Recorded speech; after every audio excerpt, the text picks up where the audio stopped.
Alveg hetjuleg barátta, þið fara með úrvalsdeildarlið Stjörnunnar í 120 mínútur, tapir vító. Hvernig liðið eftir þennan leik?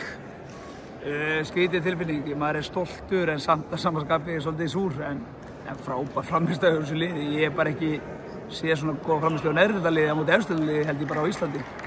En mitt eins og þú segir, frammistaðan frábær, þið standið móti á velli, þeir þurfa 2 bara gullfalli mörk til þess að koma sér framlengingu og bæði skiptin í vító og framlengingu.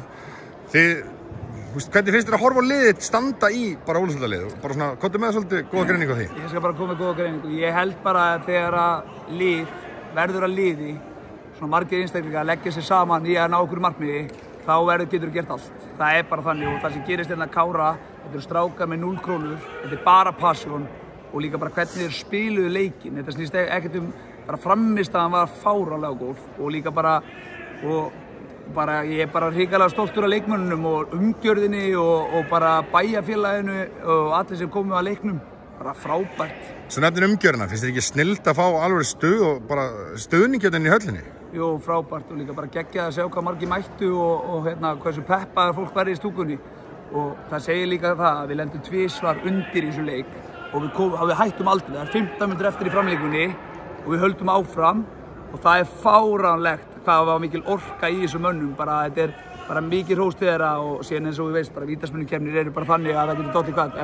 En bara út af velli frammistaðan, ég geti bara að væri þetta að fara með þennan leik upp í KSÍ og kenna bara hvernig á að spila fótbolta.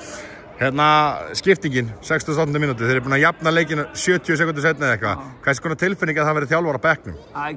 Allir sem kom inn á kom impact og gott betur og við höfum alltaf talað það að þeir sem eru á bekknum hjá okkur eru leikbreytar, ekki varamenn.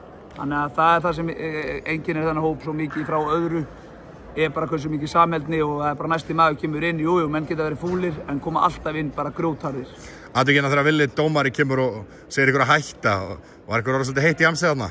Þetta er alltaf glórulaus ákvörðun, hann alltaf sér það bara sjálfur þegar hann horfir á leikinn aftur að hann er á gulu, hann er búinn að brjóta áður og sem gerist þetta.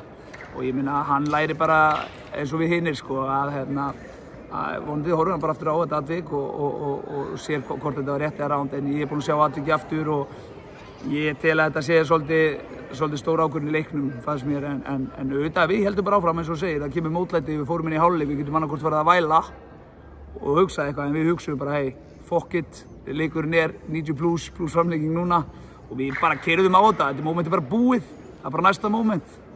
Takk fyrir allir, gangu vel.